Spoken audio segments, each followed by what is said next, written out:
यहाँ एक रोमांटिक कहानी प्रस्तुत है जिसका शीर्षक प्यार की अधूरी दास्तान है। यह एक ऐसे प्रेमी जोड़े की कहानी है जिनकी मोहब्बत वक्त के इम्तिहान से गुजरती है। लव स्टोरी शुरू करने से पहले चैनल को सब्सक्राइब करें, लाइक करें। शहर की हलचल से दूर एक खूबसूरत पहाड़ी कस्बा था मसूरी। ठंडी हवाएं, हरी भरी वादियां और दूर दूर तक फैले देवदार के पेड़ इस जगह को जादुई बना देते थे। यही की एक पुरानी किताबों की दुकान में अद्वैत और राधिका पहली बार मिले थे। अद्वैत एक युवा लेखक था जो अपनी अगली किताब के लिए प्रेरणा ढूंढने मसूरी आया था। राधिका एक लाइब्रेरियन थी जिसे पुरानी किताबों से बेहद लगाव था।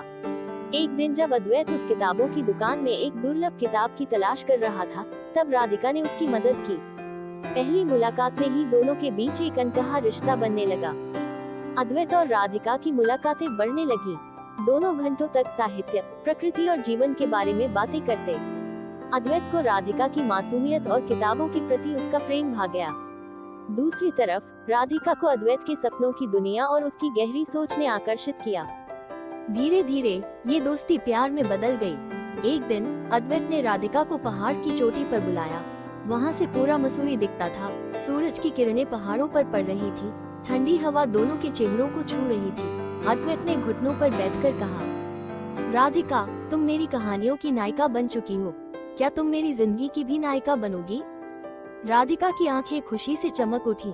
उसने अद्वैत का हाथ थाम लिया और मुस्कुराकर कहा, अगर तुम मेरे हर पन्ने पर रहोगे तो मैं तुम्हारी कहानी में हमेशा के लिए रहना चाहूंगी। उनकी खुशियां ज्यादा दिन तक नहीं टिक पाईं। अद्वैत को एक बड़ी पब्लिशिंग कंपनी से ऑफर आया, लेकिन इसके लिए उसे दिल्ली जाना था। दूसरी ओर राधिका अपनी लाइब्रेरी और मसूरी छोड़ने के लिए तैयार नहीं थी। क्या तुम मेरे साथ चलोगी, राधिका? अद्वैत ने पूछा। राधिका ने आंसू भरी आंखों से जवाब दिया, अद्वैत, ये लाइब्रेरी मेरी दुनिया है, जैसे लिखना तुम्हारी दुनिया है।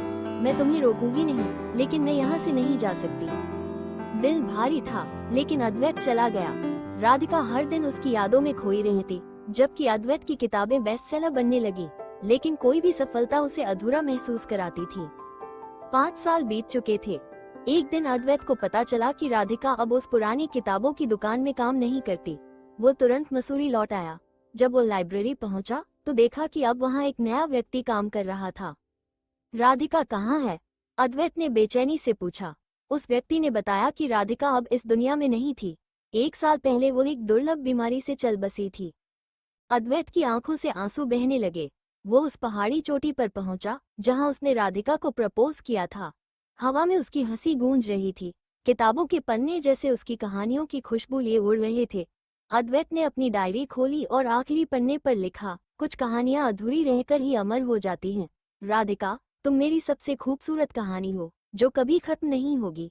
ये लव स्टोरी आप सबको अच्छी लगी हो तो चैनल को सब्सक्राइब करें और लाइक करें और कमेंट करें और हमें बताएं कि आपको कैसी कहानी सुनना पसंद है।